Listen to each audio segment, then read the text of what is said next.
Northern Myanmar may be the end of telecom fraud, but it is not. The starting point of the telecom fraud. Gathering is a pile of shit. Scattering is a sky full of stars. This sentence is actually the best description of the telecom fraud industry that spilled over from the island of Taiwan. Telecom fraud that has formed an unbreakable bond with Northern Myanmar. Founded in Japan in the 80s, developed on the island of Taiwan at the beginning of the century. But behind the telecom fraud, not only have there been countless bloody and tearful memories of victims, but also there is also an undercurrent of regional games. Many people may wonder why they rarely hear news of telecom fraud overseas. In recent years, most of the victims of telecom fraud are also Chinese. In fact, the reason for the frequent occurrence of telecom fraud in China in recent years, on the one hand, it is behind the rapid development of China's economy. It spawned a large number of speculators who wanted to make quick money. On the other hand, it is the basis for the survival of telecom fraud.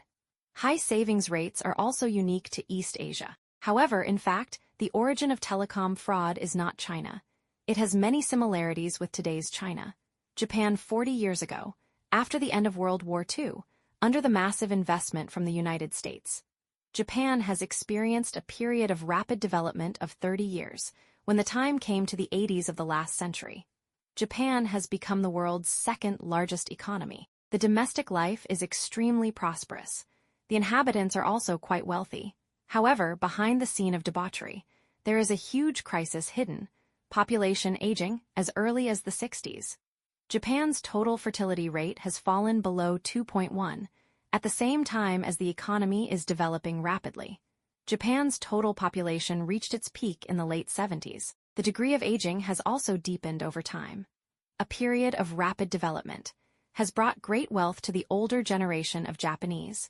However, the disintegration of traditional families also leads to a large number of elderly people with abundant wallets, facing increasingly lonely lives in the 80s of the last century, coinciding with the first golden age of the global information industry.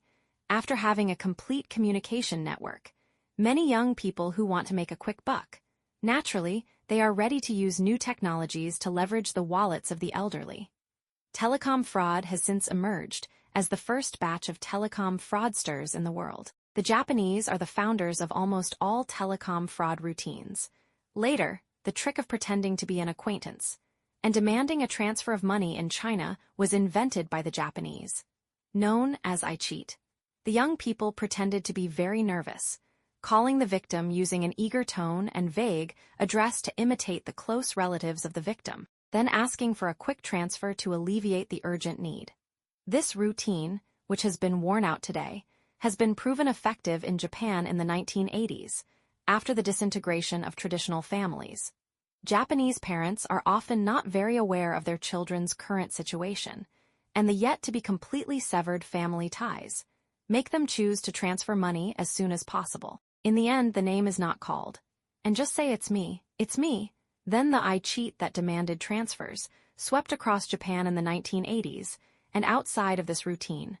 The Japanese also developed disguised lawyers, police, threats of victims, disguised banks and fabricated unpaid bills, disguising rich women, soliciting boyfriends and disguising financial products, carry out various fraudulent methods such as illegal fundraising.